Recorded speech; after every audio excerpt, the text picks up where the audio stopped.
الله الرحمن الرحيم سل بني إسرائيل كم آتيناهم من آية بينة ومن يبدل نعمة الله من بعد ما جاءته فإن الله شديد العقاب زين للذين كفروا الحياة الدنيا ويسخرون من الذين آمنوا والذين اتقوا فوقهم يوم القيامة والله يرزق من يشاء بغير حساب كان الناس أمة واحدة فبعث الله النبيين مبشرين ومنذرين وأنزل معهم الكتاب بالحق ليحكم بين الناس فيما اختلفوا فيه وما اختلف فيه إلا الذين أوتوه من بعد ما جاءتهم البينات بغيا بينهم فهدى الله الذين آمنوا لما اختلفوا فيه من الحق بإذنه والله يهدي من يشاء إلى صراط مستقيم أم حسبتم أن تدخلوا الجنة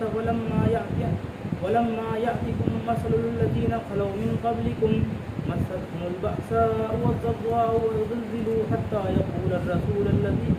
حتى يقول الرسول والذين آمنوا معه متى نصر الله ألا إن نصر الله قريب ألا إن نصر الله قريب يسألونك ماذا ينفقون قل ما أنفقتم من خير فللوالدين والأقربين واليتامى والمساكين وابن السبيل وما تفعلوا من خير فإن الله به عليم كتب عليكم القتال وهو كره لكم وعسى أن تكرهوا شيئا وهو خير لكم وعسى أن تحبوا شيئا وهو شر لكم والله يعلم وأنتم لا تعلمون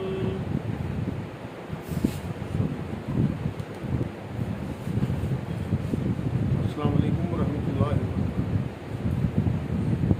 درس قرآن کا جو سلسلہ یہاں چل رہا ہے اس میں آج انشاءاللہ 26واں رکوع سورہ بقرہ کا آپ کے سامنے تلاوت ہوئی ہے، اس کا ترجمہ اور ہلکی پھلکی تفسیر میں پیش کر رہا ہوں۔ گزارش پہلے میں آپ لوگوں سے کر دوں، تمام حاضرین سے اور سامعین سے حاضرین سے کہ کوشش یہ کریں کہ قرآن کوئی نسخہ ترجمے والا ہاتھ میں لے کے بیٹھے جس سے کہ آپ لوگوں کو صحیح اس کا لطف آ سکے قرآن کے ترجمے میں۔ دوسری بات یہ ہے کہ مسلکوں سے اٹھ کے کسی بھی جو بھی آپ کے قریبی عالم دین ہو جنہوں نے ترجمہ کیا ہو، آپ کے علاقے میں جو چلتا ہو وہ ترجمہ لیں اور اللہ کا کلام سمجھ کے اسے سنیں۔ یہ نہ سوچیں کہ پتہ نہیں کس کا ترجمہ ہو، کس نے کر رکھا ہو، اصل تو اللہ کا کلام ہے اور اس کا ترجمہ ہے۔